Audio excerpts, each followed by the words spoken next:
Trent from California, I'm not saying his last name because I don't know how to pronounce it, has provided 350 sperm donations to 40 different families because he wants to help low-income families conceive children. Now, these are families that Good have, for him. yeah, so these are families who have a male who is sterile, so they need the sperm. And it's really fascinating because he does this at no charge. He does not charge these people. Oh, really? Yeah, he just gives them the sperm in a cup. He's like, okay, let me whack off in this cup.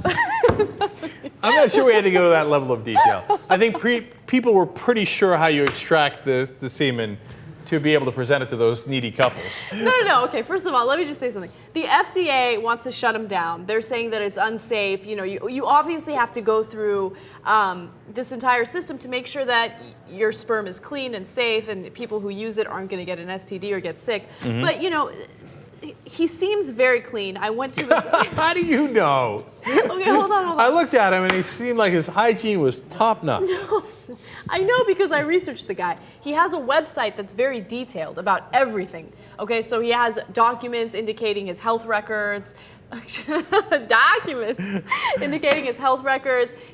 He discloses all of his habits. Every piece of information that you could possibly need about him is displayed on his website. And so, look. Not buying it. Look, I get it. The FDA should be able to test his sperm to make sure it's clean, and then he should be able to give it to low-income families. Definitely. Okay. But with that said, I think this is a stand-up guy. He's a stand-up guy. First of all, every time I've tried to say something in the story, and it's like, I get it, okay? First of all, I love that this guy's like going around door to door. Hey, anybody need sperm? Sperm, anybody at all right? You can go to my website, see all about my hygiene. I ate a bologna sandwich today. I'm a clean guy, okay? Look, I know he's trying to help needy folks by, you know, throwing his sperm around. Okay, but overall, even if he is a good guy, which I suspect that he is, I believe you, right? And I believe him. You got to go through the right way of doing it because just because his website looks like he's a clean guy doesn't mean he is. You know that. I get it. Right? You got to go through the FDA. There's a reason for it. I feel bad that people have to then pay more for it. But he's not even charging them, so that helps the process a little bit. No, he's a good guy with good intentions, but you got to make sure it's safe. But that's the problem. If he does go through the correct avenues of donating sperm, he's going to have to go through a hospital. The hospital will have a hold of his sperm. My understanding is then the hospital will sell it to couples who are having Maybe they should set up a system in which people can volunteer it and not having sold or sell it at a lower price or whatever it is. And don't get me wrong, it's not like I'm going to go and bust the guy. It's not like I'm like, this guy is a dangerous criminal, let's put him in jail next to the pot smokers. You know, the really dangerous people in society. No, let him go, and let him. But at the same time, obviously, try to find enough consequences so that he stops distributing his semen throughout the neighborhood. So I was very curious about this story, right? Like the articles that I found on it weren't good enough. Like I wanted to really delve into the story. Indeed. So I contacted him, and like my You contacted him? Yes. Oh, interesting. Hey, did you tell him? I think you're a very clean guy. No. You don't know that man. Yeah, you don't know that man.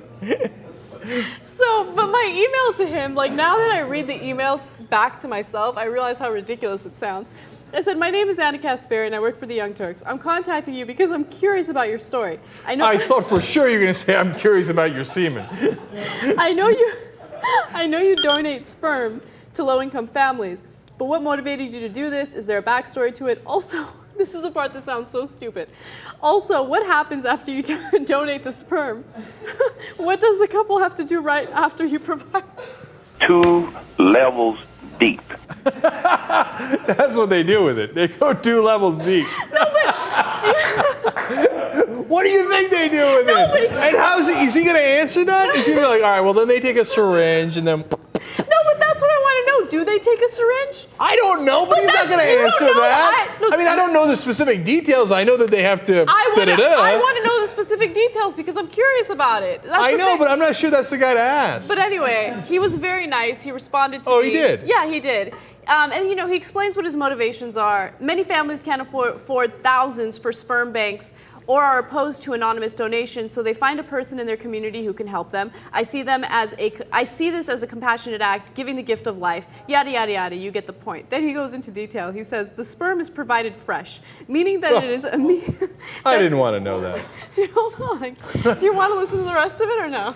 It's really fresh. I mean, right before I went to the house. Anyway, yes. I feel bad. Trent's a good guy. No, he is a good guy. Go Okay. ahead. Meaning that it is immediately recovered from me and transferred to the recipients. They meet me right at my house to pick up the sperm. Since many of the recipients are local, they can quickly drive back to their house. Sperm typically dies within an hour, so the quicker the better. To get the timing down just right, they send me a text message when they're on their way to pick up. Okay. On the way to pick up sperm. That's not a text you see often. No, but do you get that? They're on their way, and he's like, all right, I got to go to the bathroom and do my business. Oh, that's even more disastrous. Okay, this whole segment should be called TMI. But you know, we learned something there, which is very classic Young Turks. Sperm dies in an hour. I didn't know that. So you've got an hour to make the transfer. It's a good thing you asked. Not if it's in a woman's uterus, though. Then it takes about a week, I believe. And suddenly that person is gone. They're gone. They are gone.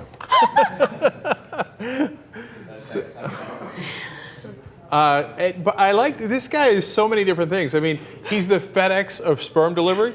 Okay, he's like, if you need it in under an hour, I'm there for you. Okay, and number two, he's the Mother Teresa of semen, which is a statement. That's words you should not say in the same sentence. But he's giving it out for free. He's giving it to everybody. Yeah.